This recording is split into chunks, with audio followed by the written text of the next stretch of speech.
You're watching Analysts After Dark, an underground hideaway where insatiably curious analysts examine provocative project problems, share salacious secrets, and establish a covert network of co-conspirators. Step into the dark with your hosts, AJ Hawley and Steve Jones.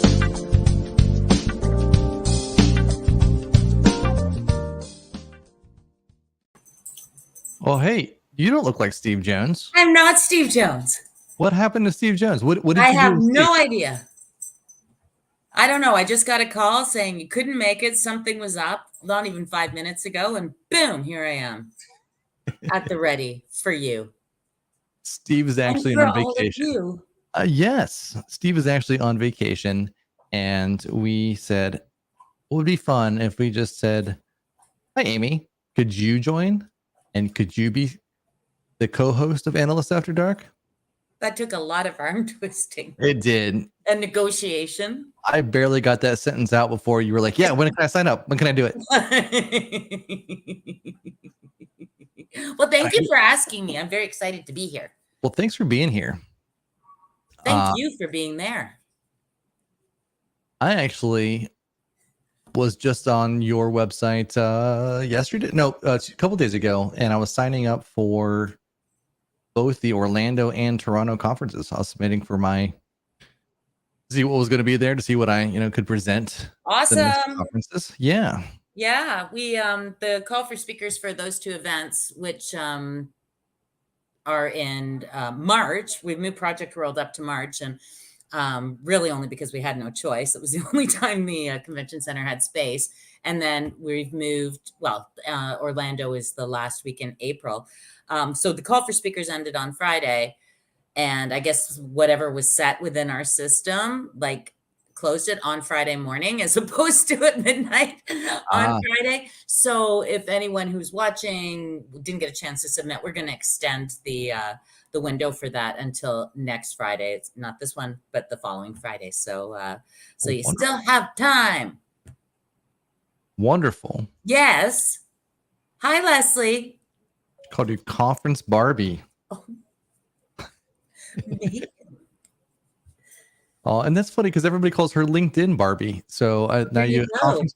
I know. Leslie and I were just on vacation together. I heard about that. Yes, in Port Dover, Ontario. It was awesome on Lake Erie.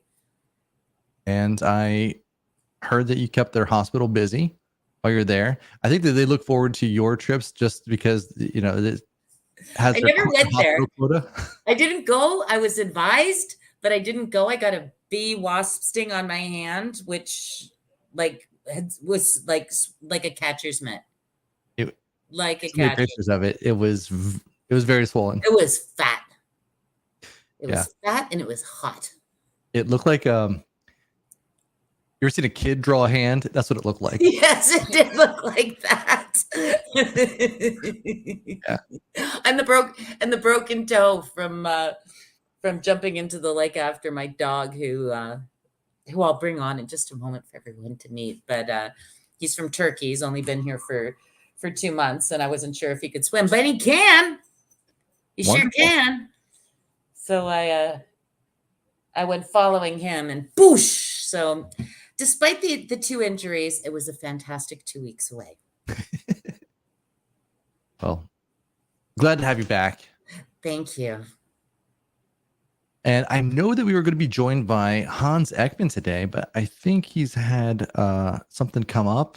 Because reached out to him and I haven't seen him. So we may just be you and I today. So you and me and a bottle of wine.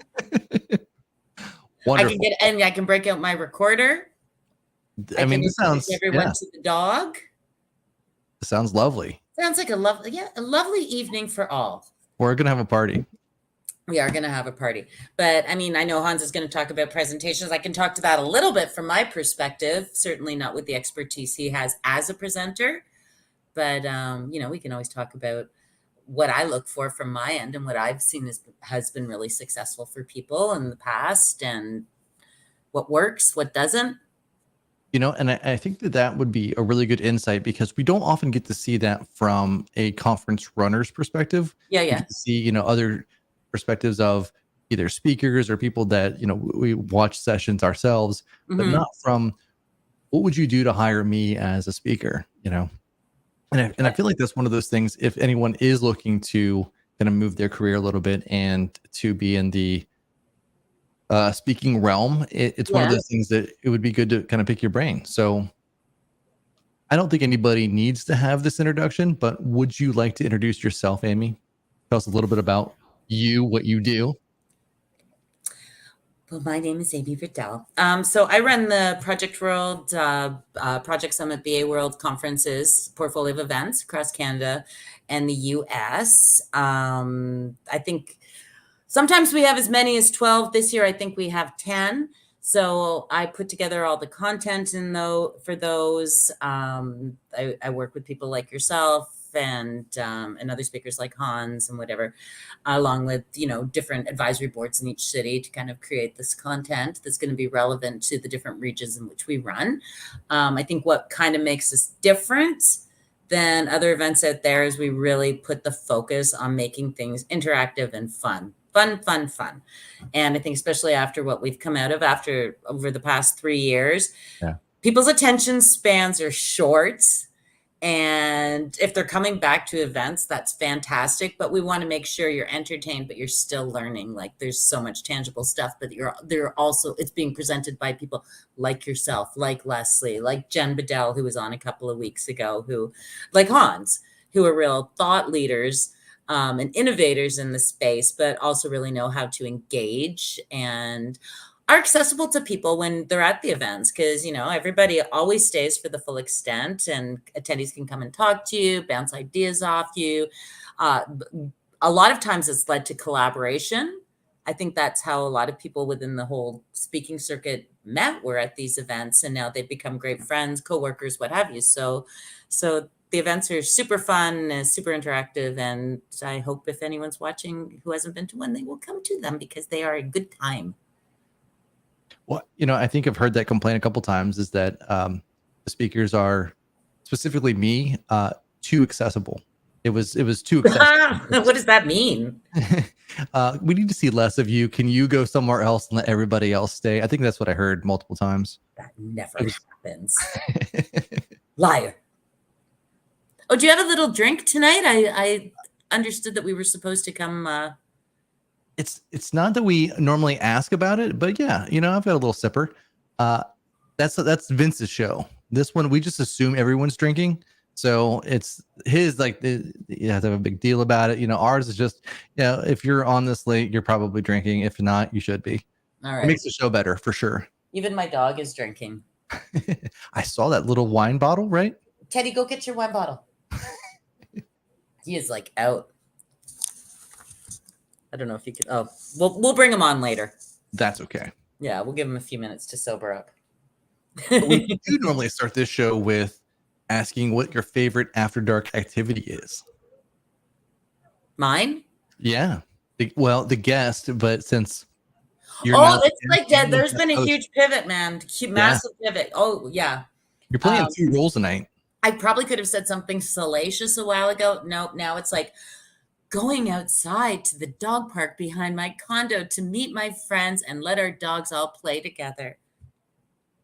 So in case you haven't noticed, I'm a new dog mom. Yes. 2 months. 2 months. Yep. Has it been everything that you wanted and more? And more. He's perfect. He's my perfect sweet baby boy. It is actually. I got very, very lucky. Whoever owned him prior to me, because he is a rescue, obviously loved him very much. They figured they were displaced during the earthquake in Turkey, and he's perfectly trained and just the sweetest disposition, and I couldn't have asked for anything better. He's just he's a delight, my Turkish delight. Now, is this true? Did you start giving him commands in Turkish when he got here? Yes. I would go onto Google Translate and be like, put in paw, and it would be patty, and sit down and things like that. But it doesn't matter. Like it's like he kind of got off that plane and he was like, "Yep, later." Because, or maybe they spoke English. Who knows? Because he's always been completely like, I didn't have to do that. But you know what helps? Treats. Yeah, Yeah, anything for the treat. always. Yeah, he became bilingual like that for freeze-dried liver treats. What if that works for humans? You know, you just have your own little treat. Oh, there you go. Okay. Yes. 3 of those in gibberish in no time. The liver treats, not so Oh much. yeah, the liver treats. How much would you pay me to eat this right now on a live broadcast? Absolutely 0, but I'll watch it. I'll watch it happen. I'm kind of curious. I'll do it. I'll do it. Oh, look who's here. Oh, hey. Oh, you have to now. There you go. You really? I'll do it. Shut up, Leslie. Shut up. Oh.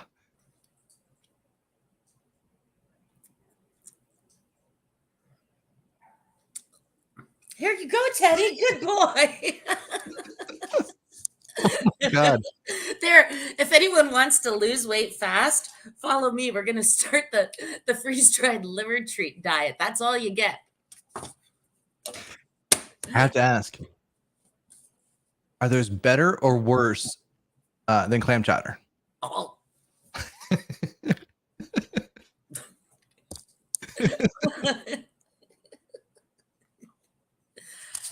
Yeah, I'd say they're on par. On par. So it's the same. On par. So maybe next time we just break up a little bit of liver nubbins in there and sprinkle them around. Sprinkle them on top like a gremolata. Is that what Ooh. it's?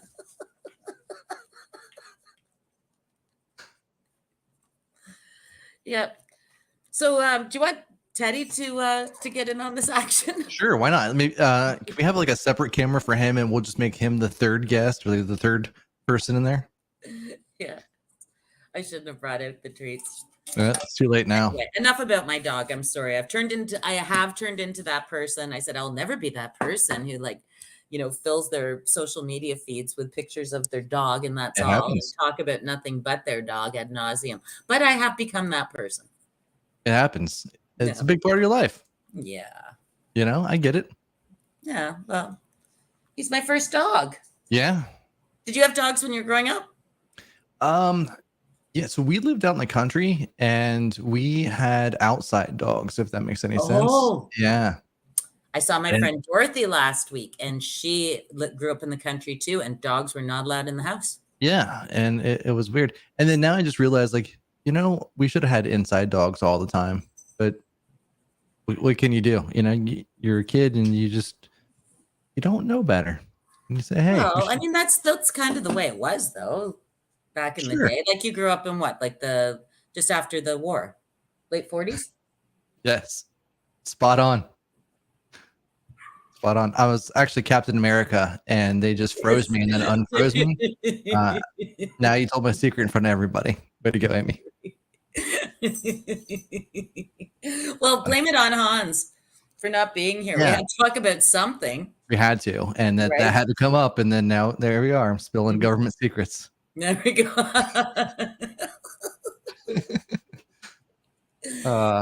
So what's your favorite after dark activity? Oh man, I've never watched your show before, so I have no idea. You know what?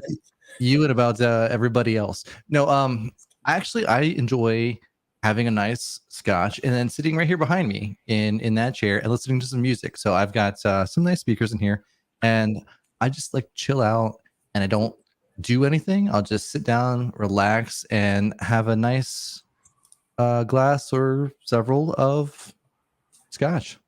And it's a nice kind of just thinking time or time to get like all your thoughts out. Yeah, it's a good time. What are you listening to?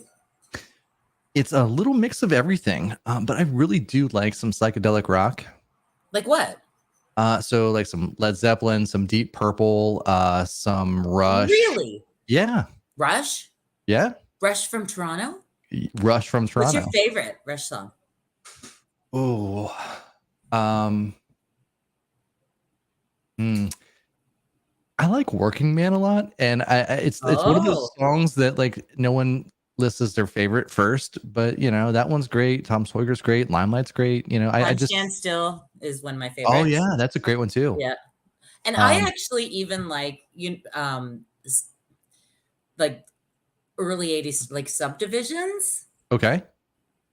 What do you think? Like that always just takes me right back to like exactly what the music video was like basement parties in Scarborough in like 1983, and they were always playing that. Well, it's one of those things that music in general is it takes you That's where back. I'll give So Teddy a sense join. sense first, and then music take you back to certain times, and you can Yeah. smell something, and then all of a sudden you just get transformed back to like your grandma's kitchen and certain Yeah. cookies or whatever, or their songs come on and they just put you right back into where you were. Yeah, so Oh I yeah, get it. the smell of Love's Baby Soft perfume and Rush music brings me to grade 9 basement parties in Scarborough. Well, yeah, so I think so that's one of my favorite after dark activities. Is it's just it's nice to chill and relax, and then and my wife is like, I don't get it, but hey, whatever makes you happy, so it's fine. Okay. Okay, so I have another thing that this is just recently since I've been Okay. away on vacation. I have really gotten into the show Young Sheldon. Okay. Like I love it. I Okay. had my mom up at the cottage, and it's like, oh well, how do I entertain her at night? And she goes, oh, I quite like the show Young Sheldon, and I had never watched it before. Of course, I watched The Big Bang Theory, and I maybe Mhm. had caught like half an episode or something. That was it. Hooked. Couldn't get enough. Still can't. I have honestly, if I put my TV on right now, you'd see it was on pause. Well, So there everybody we has their thing. go. The Yeah. exciting life. Dog Park Young Sheldon. Uh, Who what would have could you thunk? ask for more? I think No, I I think you're don't living it. know. Peak living it right there. Yep. Okay, what else can we do? Can we like are there So questions people are asking or anything like that? we have just comments in there, just sarcastic comments all the time. And ooh, Is it from Leslie? it is from Leslie. So she thinks that Subdivisions was filmed in Scarborough. Uh, I can't see because there's little things. Is she saying Lamoureux? She did say that. That's Yeah. exactly what that says. Ah, okay. Speak French. Lamoureux High Uh, School. yeah, Et that's the one. Lamoureux École dans Scarborough. Uh-oh. It's come up It's already. no, they're lighting sources. Mm-hmm. They're just trees, otherwise known as my Christmas trees from last year that I was too lazy to take down. So I took the decorations and just left the trees. It's called fancy backlighting, and that's what you have. That's right. Yeah. Beside the fireplace, which you They're can't see. only it's only Christmas trees when there's presents underneath. Otherwise, it's There's no just presents or decorations, just see? twinkly fairy lights. Yeah. Yeah. Well, I have heard from Hans. Hans will be joining us momentarily. He's just gonna be a little tardy. Yes. All right. I Mommy think can pour more of this stuff into her glass. talent juice just right there. That's right. Do you go off talent juice? Talent juice, yeah. When my second nephew was born, I was looking after my nephew Jack, who at the time was, I think, 2.5, 3, and he was into the Wiggles. Are you familiar with them? I mean, I'm not familiar. I know that they exist. Okay, so That's it. they're like an Australian kids, but probably the wealthiest children's band ever, most successful. And my boyfriend at the time, Robert, and I were over, and Jack's listening to this stuff. And all it is songs that already exist that they change the words to. I love it. And they sing them in unitards. right? For the most part. I don't And love so that. we're like thinking while we're, there for hours and hours looking after Jack, we need to get in on this action, but we want to make like a song that children will enjoy, but adults, their parents will also find the humor in. So I wrote a song called Mommy's Grape Juice. Would you like to hear it? I would love to hear Have it. I ever sang it for you? No, I'm not sure you've ever sang anything for me, to be honest. I just play it on the recorder. No, you can sing it. Yep, you should definitely sing it. Mommy's grape juice. Mommy's grape juice. Mommy's grape juice. White or red. White or red. Cabernet or Merlot always makes her hurl. Oh, straight to bed. Straight to bed. Very Verse nice. 2. Mommy's grape juice. Mommy's grape juice. Red or white. Red or white. Sauvignon or, hold on. Sauvignon or Pinot makes her face turn green. Oh, out for the night. Out for the night. Very nice. So, wait, hold on. Got it. So a couple days later, my brother calls me and gives me shit because apparently my nephew Jack has been running around singing this I love for it. the past 2 days. Yep. So Mommy's grape juice had to get packed away. I was just And this listening. is Teddy's grape juice, my dog. Yep. He has little squishy wine bottles, squeak toys, and there he goes. I was just listening to Catherine Ryan. She is a Canadian. She was born Canadian anyway. Born in Canada. Canadian comic, and then she moved to the UK, and she's great. But she's talking about her 8 or 9-year-old, and her 8 or 9-year-old thinks that she has day wine and night wine. So white wine is for the day, and red wine is at night. She's not wrong. She is not wrong. Well, we have a guest speaker with us. I know. Could it be? It is the one and only Yay! Hans Eckman. How you doing? Feeling like an utter idiot and so sorry. Hi. No, you're fine. We had a great time. Amy sang songs. She showed us Teddy. She ate a dog treat. This was probably the most entertaining part of the show thus far, like in the whole series. It was just the last 20 minutes. Someone insulted my dad, called me lazy with my home decor, saying It's true. Christmas trees. And they were anonymous too. Like, so you're I getting know, right? At least an anonymous person. show your face. Those are inclusivity trees. They are inclusivity. They have trees. all the colors in the rainbow, and they shine all year long to include everybody, no matter who you are. That's well done. Hans, have you looked at the colors of the lights on the tree? Yeah. Pink. White light is all colors. That's what makes it white. Yeah. The lack of reflection of all colors is black. Oh my God, it makes me think like I'm watching Young Sheldon again. Come here. Welcome to my life. Well, speaking, Hans, we should probably do a quick introduction of you, right? At this point, I think I've forfeited all recognition other than ongoing embarrassment. I don't think so at all. So, for those of you that haven't had the pleasure of meeting Hans Eckman has proven you can turn mild ADD, OCD, dyslexia, and other personality disorders into a successful career. He shares his life simplification tips at conferences throughout the US and Canada and on his website, ekmanguides.com. Hans currently serves as a principal research director with Infotech, the world's fastest growing information technology research and advisory company, proudly serving over 30,000 IT professionals. So, Hans Eckman, welcome to the show. Well, thank you so much.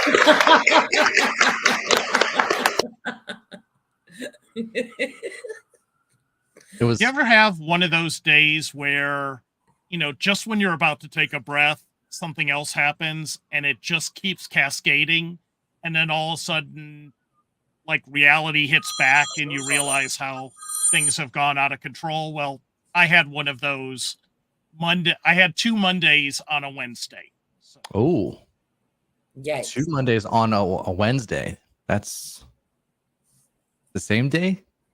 Man. I had filled out about a Monday's worth of stress before I got to lunch, and then the chaos continued up until about 10 minutes ago. But things are good now. Oh, well, that's good. Huzzah! Do you have a drink?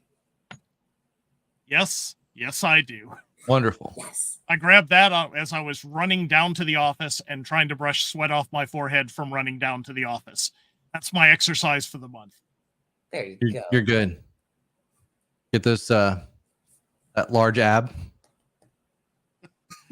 Yeah, we can call that. Yeah, I have one giant ab that just giant is mistaken for pregnancy. Well, Hans, you are a conference presenter. You speak at multiple conferences here, but you also do, like in the US and Canada, you also do that for Infotech. And we had talked a little bit about this before, about just what it takes to give good presentations. The first time that I spoke, you sat and I didn't even ask you to do this, but you took notes the entire time and had feedback for me. So when I did invariably ask for feedback, you just basically turned over a page of, well, here's all the things that you did well. Here's where I think you could really hone your skills, etc. And then here's what I thought would really challenge you going forward, which I thought was absolutely invaluable feedback for especially my first session.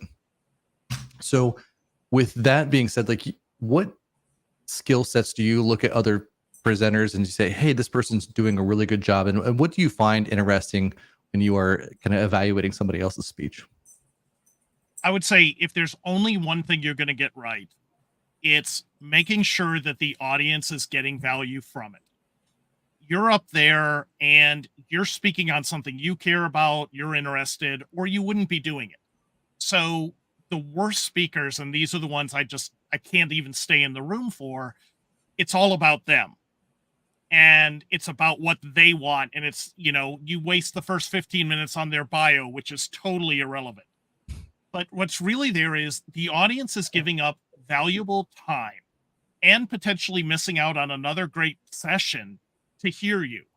And they need to take away some value. So if you can figure out what part of your topic, what part would be interesting to them, what part is valuable so they can have some sort of takeaway, they can learn something, whether they can apply it immediately or later, doesn't really matter. But if that's probably the best thing, is to focus in on what's in it for the audience.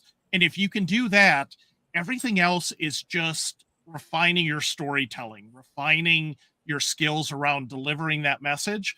But that separates I'll say the children from the speakers. So it's really just listening and trying to imagine yourself in the seat that you're presenting for or presenting to. Absolutely. Good. Yeah. And getting around that.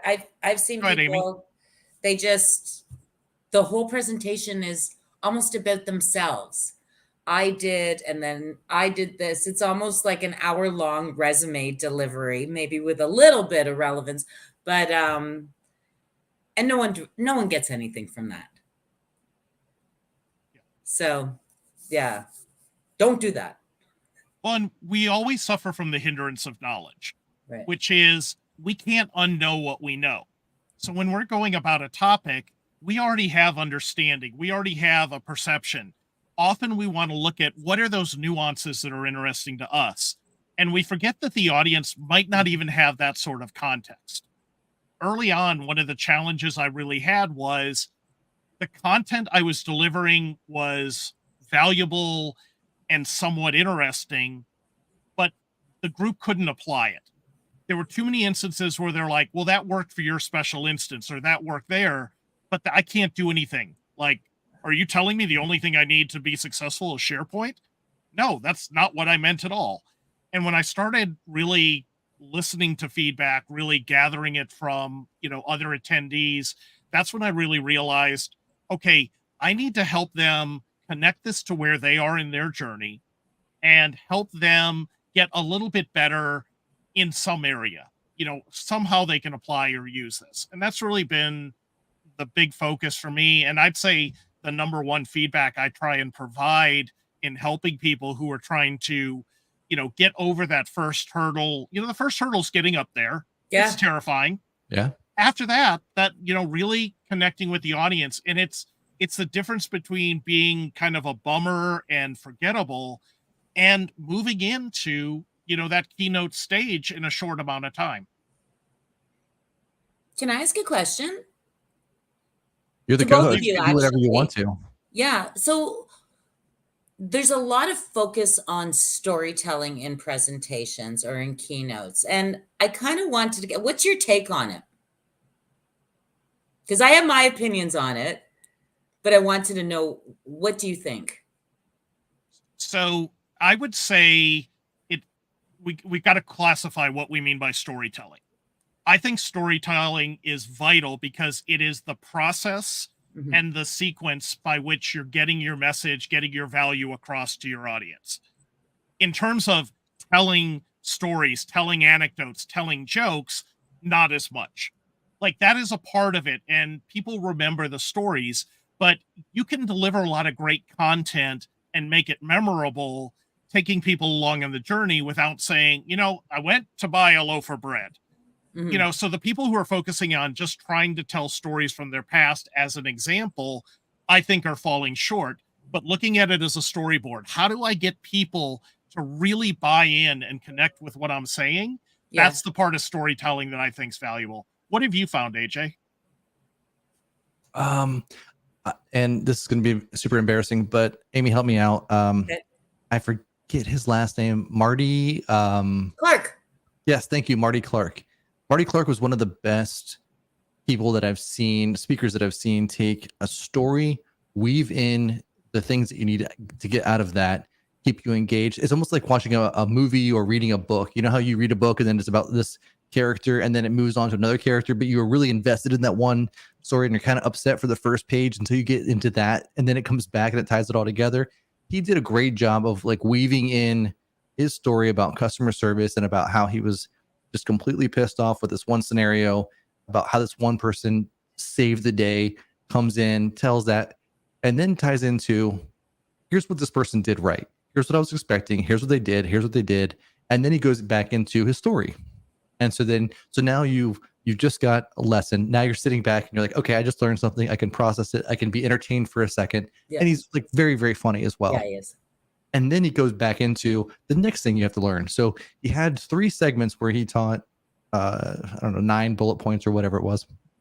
And in that, he was able to tell the story, give you something valuable, and you were entertained the entire time. At 0 point did you feel like, I'm learning. It was, oh, this was great. It's almost working backwards. You know what you want to get across. You've broken it into, typically 3 is a great number. If there's 3 steps, 3 places along, then you break down, how do I get them from the beginning? There's lots of techniques. There's lots of ways of doing it, but really understanding where that journey's going. What is that outcome? And working backwards, I find more effective when I get down to actually preparing it.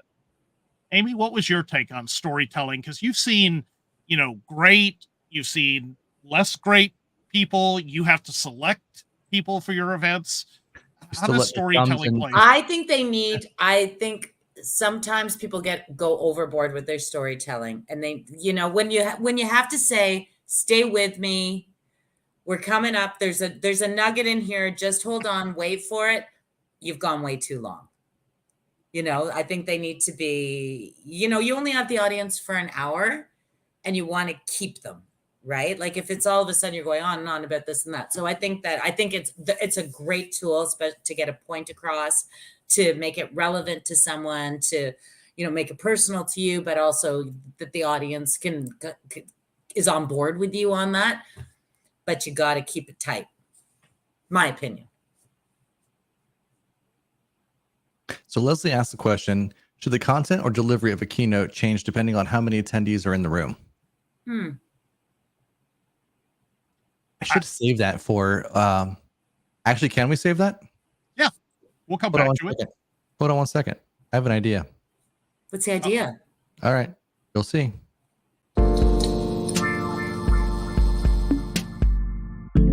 Let's eavesdrop on the BA hotline and see what provocative project problems are awaiting us. Is your project in hot water? Operators are standing by. Ooh, that's hot.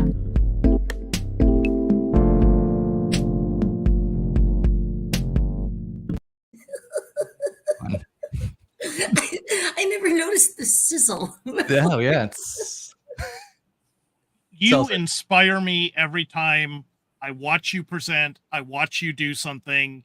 You challenge me to up my game, and I really appreciate it.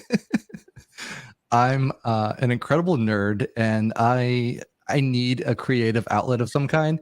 It mostly comes into like just pure sarcasm as the day grinds on, but sometimes I'm able to like cobble something together. So it's nice. Thank you. That means a lot. I concur with him. So we have a question from the audience. Oh yes, what is it? We do. Miss Leslie Hughes asks, should the content or delivery of a keynote change depending on how many attendees are in the room? Oh, that's a good one. Anyone want to tackle it first? Me? I think you are the most qualified. So I would say it's a trick question. But in a way it is. So one of the biggest lessons I've learned over the years and refining and adding topics is I end up always focusing in on a few core messages. There's a few core values. There's a few themes that always seem to come up in my presentations. Those moments of truths, or as Bob would say, those little slices of truth, are universal. And when you're doing a keynote, it's those universal slices of truth that we really want to focus in on. We really want to connect.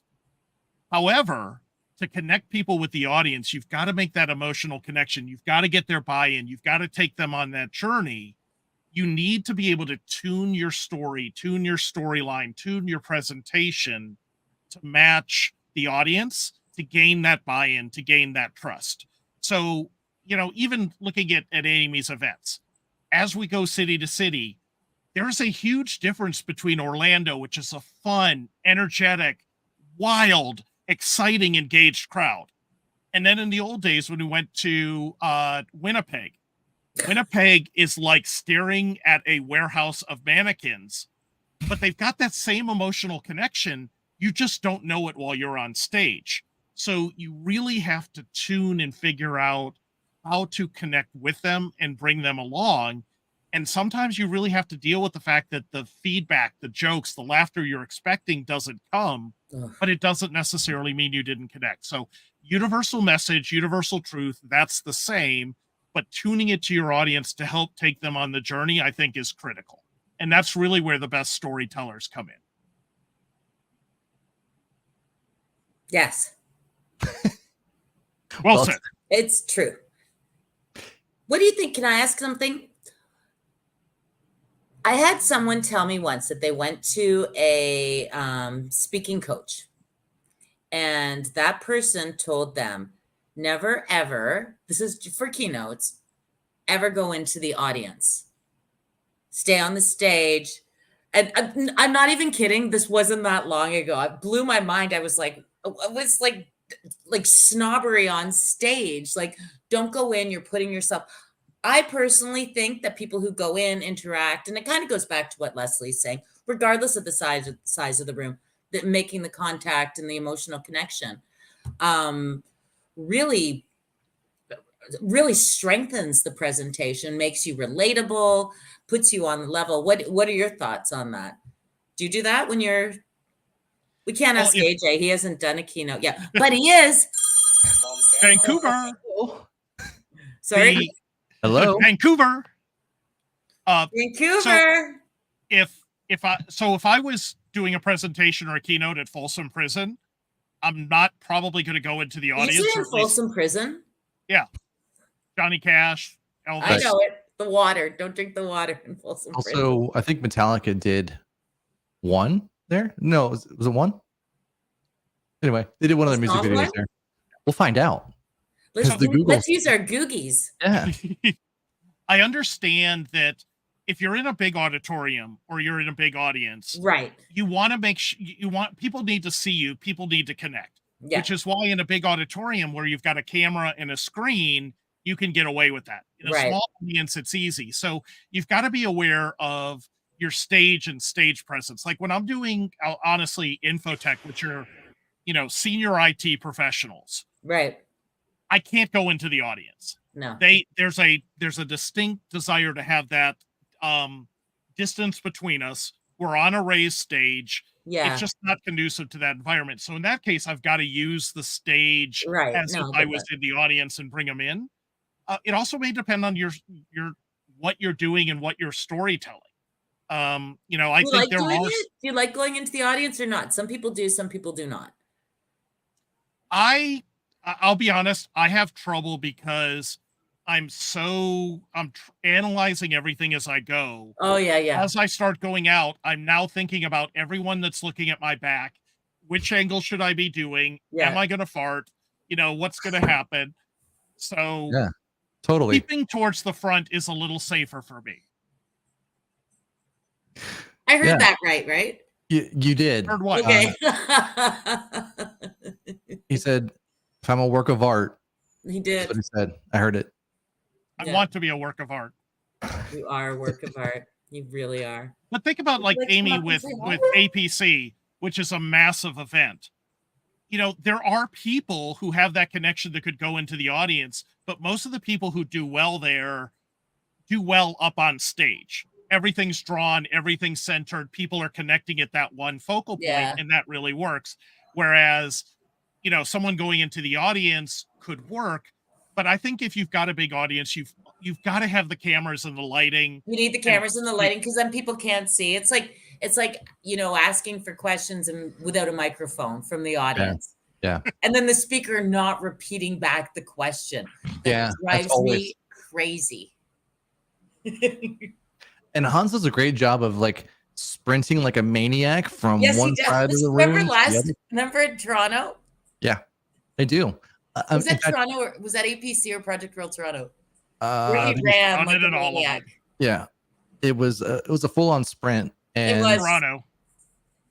Yeah, it was Toronto because yep. And just like Hans said a second ago, there's some things that you just like once you learn something, you can't unlearn it. Like there's things that you've seen that you can't unsee. And Hans running as fast as he possibly could with the microphone is one of the things that I said, you know what? If I just never saw that again. Didn't they say something like the first person up to the stage gets something or something? Because he moves. I've never seen you move like that. And I was with AJ. That's true. That's true. Well, they were like, quick, everyone run to the stage, and nobody was really moving. So, what do you do in a situation like that? Just with the microphone, make it wild, exaggerated, hilarious. That way, when you trip and fall, it looks intentional. So, yes, I ran all the way and placed myself against the wall and was jumping up and down and cheering. But I wanted, part of that was to help draw. I wanted to draw the energy in. I wanted to help help the speaker out because I've been in those situations like Winnipeg where like the whole time I was doing presentations there, I always thought I was bombing until afterwards when I talked to people and I got the same comments, the same results. But while you're looking at the audience, it's just people staring at you and it's terrifying. Oh, it's like crickets or worse. That was the first time I ran the event. Wrong one. Last call. It's not last call. I was trying to play this. That's what I was trying to do. I have a funny story about that. Crickets? Yeah. So I had mentioned, I just was talking about Australia the first time I went there. My friend Nancy, who I worked with, was with me, and Roxanne Miller was our keynote speaker, and I was on stage doing the intro and, cracking my typical corny jokes and stuff. And it's like this. And I'm like, whoa. And they're so embarrassed for me. They left. So I'm up there solo. Anyway, turns out later, they're like, oh, you were so funny. We just needed a while to warm up. However, at the same event, you know how we have volunteers in the breakout rooms, and they're to keep the speakers time and stuff like that, and give you the 3 minutes to go to one. And this one volunteer in Australia had set the time on her phone, and she had used that sound of The crickets. So the presenter, she's speaking, I'll never forget, it was a woman named Cass, and all of a sudden she starts hearing crickets. Like she thinks someone in the room is trying passively aggressively telling her that she's Awesome. boring, and it kept happening.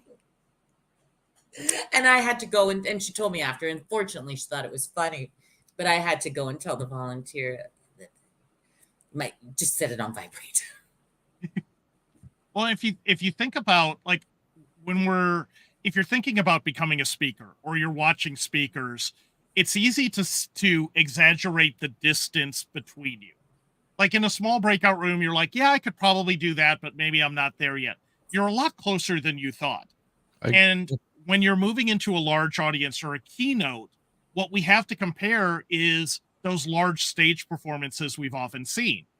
And if you think about it, when a comedian's doing a show, they've already had a band or several other comedians warm them up for a while, so that by the time Chris Rock rolls out on stage, everyone's laughing, everyone's happy, there's no dead point. A lot of times we walk in after lunch at the end of the day, the beginning of the day, and Amy's done a great job to lead in and do that, but the audience just hasn't had enough time to get into it. So being aware, giving yourself a little time, maybe breaking into it a little bit slower, or finding something that's that really big catch or hook, these are kind of where you refine and get better in your storytelling, in your approach, and helps you pivot when things aren't going quite as well.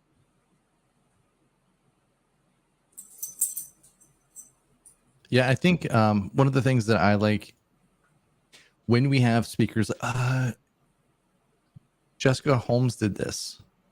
And she walked in and she went from area to area, et cetera. But at the same time, when you're walking from one side of the room to the other, there's kind of a lull in energy. So unless they're telling jokes or doing something during that as they're walking, observational kind of riffing, there is that kind of lull in the pacing a little bit. So I could see where it's give and take. But she's also a comedian, so there's that aspect of it where she's used to that. She's literally doing crowd play as she's speaking. Yep. She was good. She was good. I enjoyed her a lot. Well, and that's one thing that I've really admired, having the opportunity to work with Amy and participate in these events. A lot of time, the purpose of the event is to draw people. And that's good. Like there's some big events that, the networking really is the best part of it. But the problem is the networking's the best part of it. And one of the things that I think Amy's really done, two things she's done extremely well, is really tuning the audience, tuning the speakers and the topics to what the audience wants to see, who they're going to relate to. Even if they might not think it's a topic that they would like, almost everyone we talk to at these events comes away going, this was one of the best events. I learned more here than I've ever learned before. Yeah. And then the second really is fostering and finding those people that should be on stage, that should be in a breakout room, that should now be doing a workshop, that should now move into the keynote, and tying them or aligning them to people that can help them you really accelerate that journey, so that, people like AJ and Vince and others can make that journey in just a few short years, where it took me 20 years to get to that same point. I think if I had met Amy and worked with her earlier on, I probably could have shrunk that time to maybe 18 years. Well done. Can I tell you who I'm working on getting? This is for the APC event though, so it's not really relevant to this, but it's just so you know, this is going to go on live and tens of people will see this. Tens of people. Pam Anderson.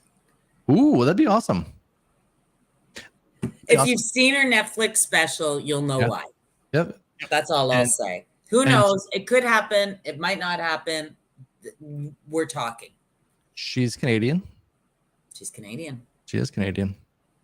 She's Canadian, but she's got a great story. Oh, yeah. Yeah. Yep. She was on Huron Baywatch. No, it has nothing to do with that sort of thing. It was the Netflix special that, we'll take it offline. Oh. One of my favorite expressions ever, because it has no relevance to business analysis or project stuff. It's another event altogether. But I think many people would probably want to come to that event if she was there. Yeah. She's a fascinating person, and she's I'm kind of excited if it could happen. It would be pretty awesome. That would be awesome.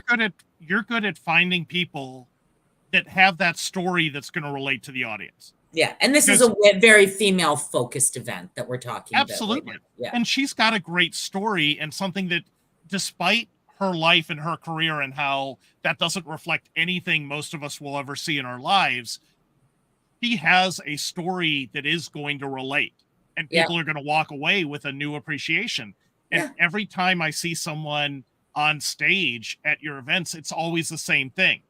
Like whether it's frying chickens or singing your life or whatever it happens to be, it's always there. Like there's always something that I was like, I never really thought I would learn that or appreciate that. And now it opens up my mind and I'm more willing to try new things. Yeah. I think sometimes people say, well, I don't see what the relevance of that is to project management or to business analysis or to what have you. It's there if you want it to be there. You know, like you never put someone on who's like, sometimes they're not technical like we don't typically have technical keynotes. We tried that once. It did not fly. It was dry. It was boring. It was watching paint dry. But you know, you can take as much as you want to take from a keynote presentation. Yeah, you can be open to it, or you can just sit there like this. I think you have to be open-minded, you know, but I think to what Hans was saying, Pam has a fantastic story of empowerment. And if you are talking to like the APC crowd and, you know, you've got a group of people that are looking to move forward and challenge, you know, their careers and to do more within what they, you know, are tasked with to do, then she's exactly the type of person that would come out and say, you know, here's where I felt like I couldn't move forward. And then I did this and this and this. And now I'm doing, you know, she wrote books. She has multiple books. Now. She was on Broadway. She played Roxy and that's a phenomenal career. But there's more to it than that. There's a lot of depth there that I never saw before. And once I watched that documentary, I was like, I want her to be my best friend now. Plus, we use the same color hair dye. Because I saw she went shopping for it in the documentary. So this was good. I was gonna say this was one of the longest answers to a question possible, I think. So if you have any of your own questions, reach out to analystsafterdark.com. Check out our illicit requirements section, and then you can. Oh, that's BA confession. What am I talking about? What am I talking about? Who runs this show? Amy, come on, do a better job. You didn't even give me controls. All I'm doing is giving my dog treats so he won't bark. What I was saying was, if you have a question, visit analystsafterdark.com and check out the BA hotline, or just comment in the comment sections, and that's it. So anyway, now running back to Hans, you mentioned something else earlier too. You said that the gap between where you are, if you aren't a speaker, and becoming a symposium session speaker or a track session speaker is not that far of a jump. And I can literally speak from experience.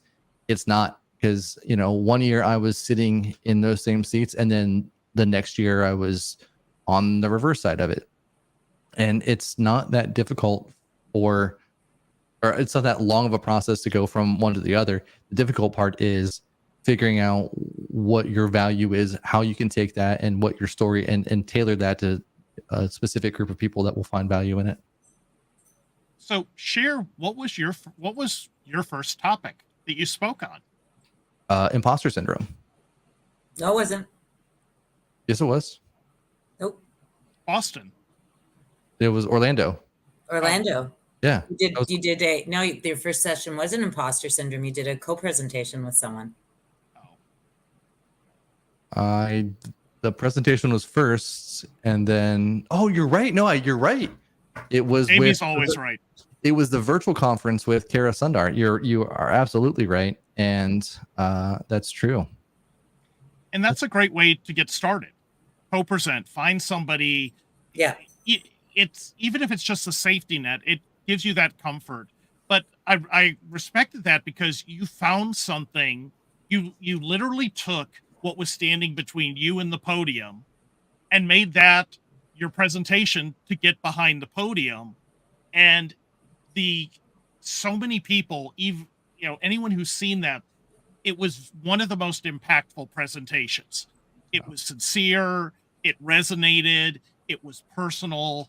Like it was one of those rare home runs from the very beginning.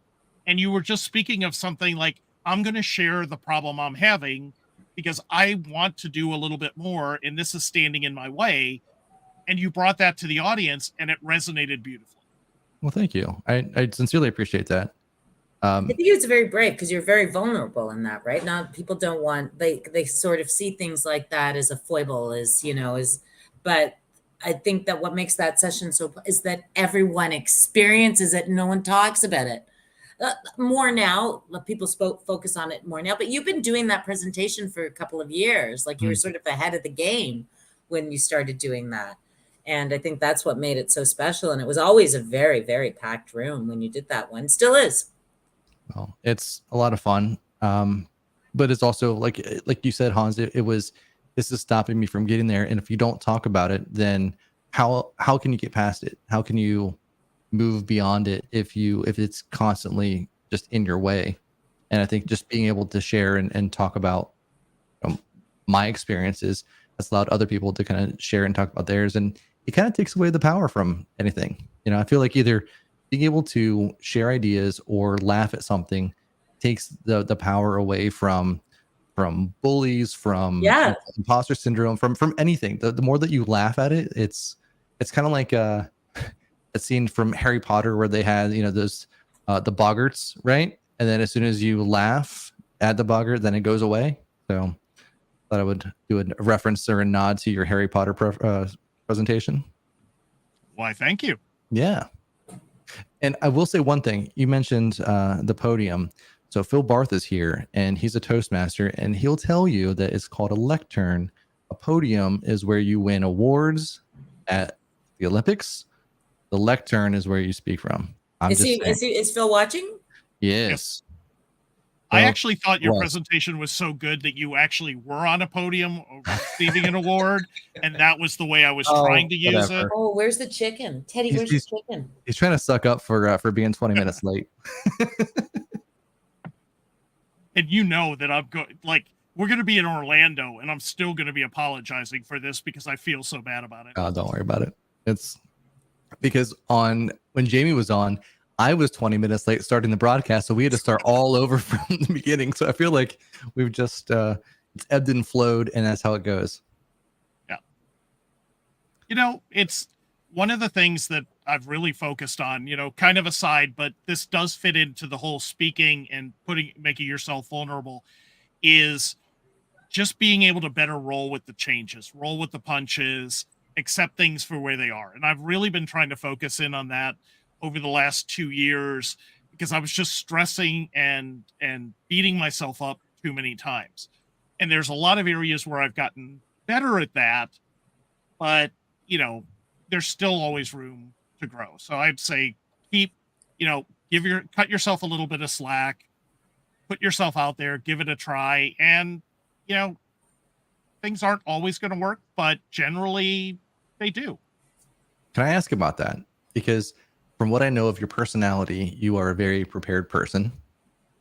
And you're saying roll with the changes, just basically going with that. So how does your anxiety deal with both of those? Because I know internally you want to control all those aspects and have 4 of everything, just in case like the first 3 go bad or somebody else needs to borrow it or whatever. And then you move into just roll with it, whatever. So how do you align both of those together? So for me, there's certain situations or scenarios that if I can rehearse or think about how I would deal with them ahead of time, I'm going to be less stressed. I'm not going to worry about them because I've already thought through it. And then in other areas, just accepting that sometimes you can't change things. So for example, hypothetically, my father-in-law is looking to buy a house near us. Wonderful. Been trying to help him. Decided that he wasn't going to come down this week, especially with the hurricane potentially rolling through and making it a little more dangerous. And so I'm hanging out. I've just gotten over a couple new unexpected twists in my workday that made the day run a little bit late, but I was like, all right, here's what I can do. And I just have to set the limit. And I actually stuck to it this time. And I said, here's the only 30 minutes I can open up tomorrow. There's just nothing else I can do. You're too late. And so got over that stress. And then our motion camera goes off and my father-in-law is pulling into our driveway and I didn't know he was coming. So it's like, okay, he's here. Yeah. Now we switch over to that script. What is it like when he's here? He's got his dogs here. What does this mean? Let me get that taken care of. And of course, as I'm dealing with all of those things, my phone is sitting on the table because I was just finishing dinner, didn't even have it in my pocket. And then I go back and see missed calls, missed text, missed calendar alert. And immediately it's like, I'm just going to go crawl into a corner and hide. And I was like, nope, let me grab a beer. Let me hit a bathroom. Let me run down to the studio. I could be up and running in just a couple of minutes, and I'll leave it up to you whether or not you're going to let me in. But I ate dog treats. That's true. I did. To fill the time while we waited for you, I actually tried a freeze-dried liver dog treat for you. Yeah. For you, Hans. I appreciate it. You are very special. I unfortunately didn't have any dog treats nearby, so I couldn't partake. It was I felt very isolated and alone. Here, help yourself. I've got a whole Christmas can full of them. Ooh, I keep a remember well-stocked Dr. office. Chung's 3D House on SCTV? No. Ooh. Oh, maybe a little before your time. Why would we know that? You didn't watch SCTV? SCTV? What is that? Second City, SCTV. It was like No. Martin Short, Andrea Martin, John Candy. No. Really? No. Oh, brother, you need to go back and watch that. That's the best sketch comedy ever. And I'm sure it's aged very well. Oh, it has. Actually, surprisingly well. Better than Eugene SNL. Levy, Joe Flaherty. Oh, I know why. I didn't watch it because I was 2 when it stopped airing. That's right. Oh, I was probably 2 when it stopped airing too. Oh, look who's here. It's Teddy. Totally. Yeah. Hi, Teddy. I don't have so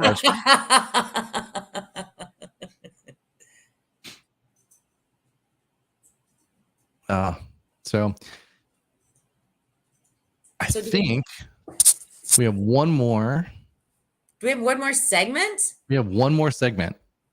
My so gosh. just bear with me. Okay, stop. Oh, sorry. And now it's time for BA Confessions.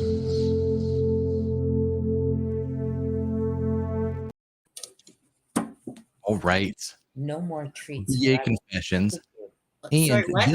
it's time for BA Confessions. Oh. These from the promo thing that just happened, like the little stinger you saw. Totally, you saw that. Yeah. I did see it. I was just We're making it distracted.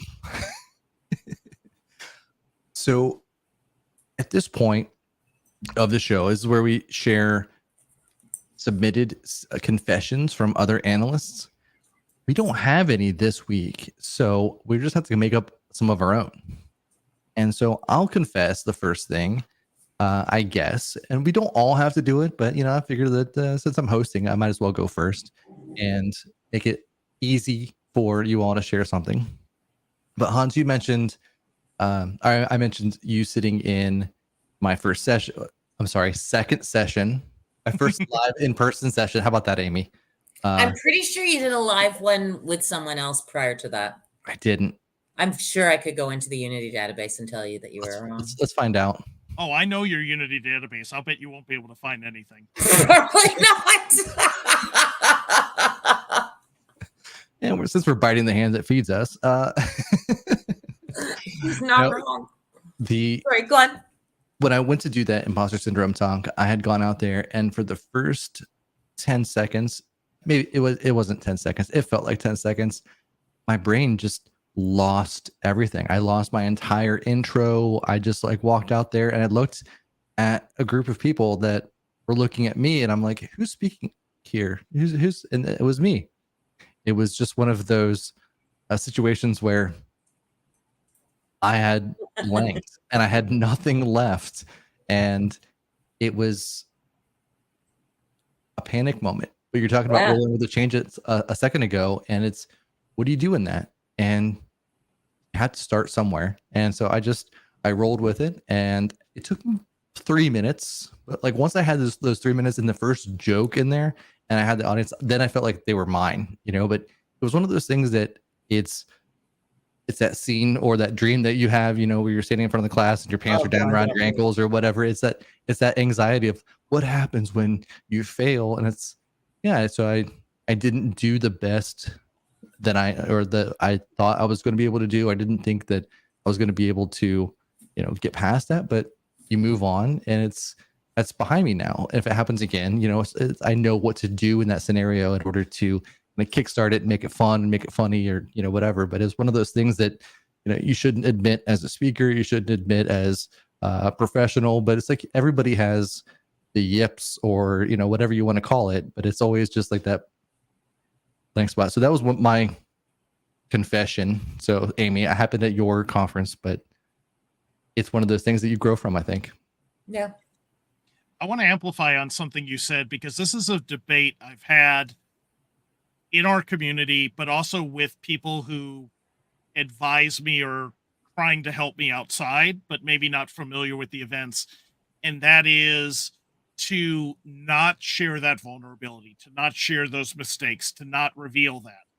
And like even the intro you used for me, what I found, and it was an accident, that the more I was willing to own up to my faults, my shortcomings, the more approachable, it ended up helping people connect better, both with me and the materials, and it broke down that wall.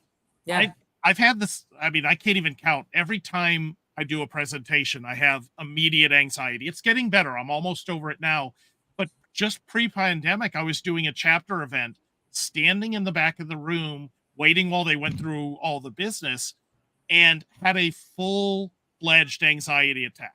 Like I was taking my pulse thinking I was having a heart attack. It was so bad. Wow. And I was like, it took me a while to realize it was an anxiety attack and not a real heart attack.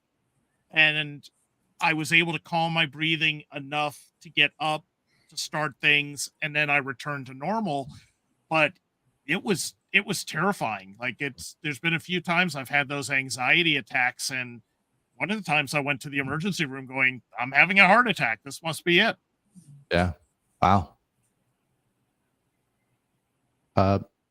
Speaking of heart attacks, Bill Barth says he once took a shower during a conference call. No video though.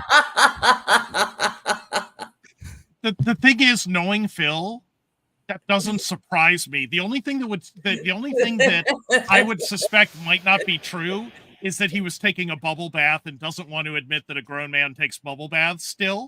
Yeah. But I absolutely believe that he would do that. Yeah. So Phil, I think you got the advice wrong. You're supposed to imagine the audience naked. They're not supposed to imagine you naked. I'm going to pick you up. You're not going to like it. Come here. Oh, sorry. Yes. Wait, I forgot to play. So, Amy, that was pretty funny.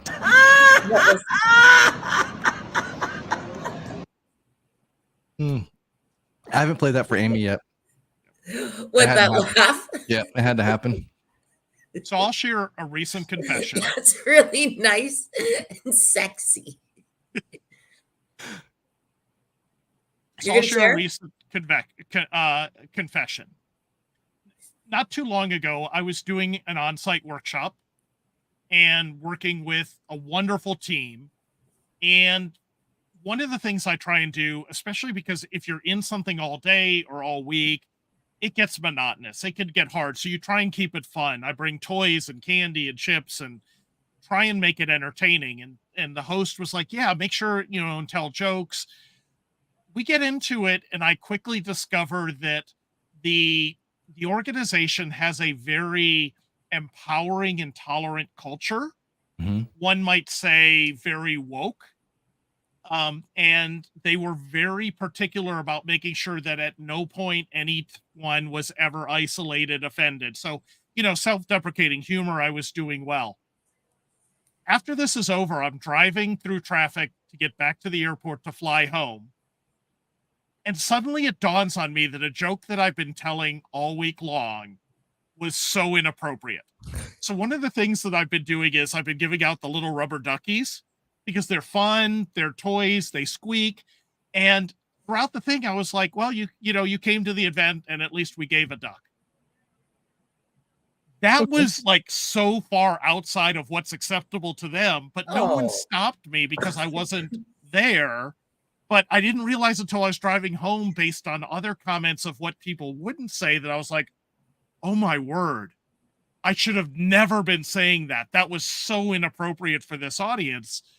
It's too late and nobody complained, but there was 30 minutes of just abject terror when I realized how many times I had told the joke in front of that audience. And that is not, you don't use pseudo language in their culture. Okay. I'm sure nobody probably even noticed but you. I hope so. You probably gave yourself panic attacks for nothing. It was ducking crazy. Nice. Ducking crazy. I thought you were going to go a whole different direction with it about like bath time with one of the other people or something like that. So the fact that you said yeah, that's like, that's how far my decency filter was turned up all week. But yes, normally in a normal situation, I would have bombed much more spectacularly. Right on, Phil. Thanks, Phil. Well, that's your next one. You got chickens. Now, can you roast a duck? All right. Well, in this case, it actually is last call. Last call. All right. Bottoms up, pals.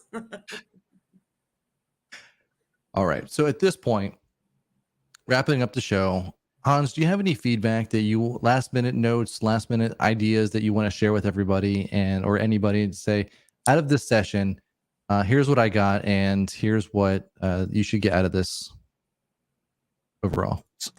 So I'm going to add on to and take it a little different direction. And I'm going to tell you something that you're not going to follow, you're not going to believe, you're not going to do. And that is believe in yourself. And the problem is we always compare ourselves to someone better. And we forget the fact that we are unique, we're special, we have a value we owe each other. We need to empower good people so that good things will happen. It's your obligation to take that chance to get out there and realize you do have something worth hearing and worth sharing. So I hope you will take that advantage. I hope you'll reach out to, this wonderful network, other people. We're all here and want you to be successful too. It doesn't take away anything from us. We want you to be successful. So believe in yourself a little bit more every minute, every day, and sincerely try and do it. I don't believe in myself, but I think you should believe in you. I mean, that was beautiful. I made a reference to that to Vince the other day, just the fact that him and I are kind of in that same boat where it's just like somebody else goes, hey, you should do this. And you're like, yeah, okay, that'll be for somebody else. That's not going to be for me. So besides LinkedIn, people can find you on eckmanguides.com, right? Yep. Everything I've done, everything I've published is there. It's free. It's my way of giving back. So in that, and if you get a chance to join one of Amy's events, you won't regret it. You'll become addicted, and we'll see you there. Last question. Where can we see you if we wanted to see you in person? Like outside the house. Push Albuquerque. Push Albuquerque. So there's a brand new, you can be a conference first timer in Albuquerque, New Mexico in October. You'll get to see, I have the honor of doing Harry Potter and the keynote of Leadership Secrets, which will also be followed by a similar workshop. It is a blast. You're going to want to be there. It's going to be amazing. So I would love to see everyone in Albuquerque. And if you can't make it there, Chicago, Boston, come up to Boston. It's worth its weight in beans. Well, that's our show, everybody. Thank you so much for joining. Follow us on LinkedIn. You can check out and subscribe to our YouTube channel at analystsafterdark.com, or check us out on analystsafterdark.com, and you can either sign up to be a speaker on or a guest on the show, and you can submit your own questions to the hotline or your own confessions. Either way, thank you so much, Amy, for being a phenomenal co-host and entertaining us. You're playing this music, right? Like the entertainment. Okay, I'm hoping music? Everyone else can hear it and it's not coming out of like some alarm I set or something. Music? There's no music.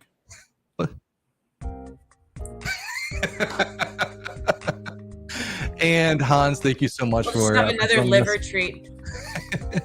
This was a blast. I appreciate you guys, and I will see you all next time. Thanks.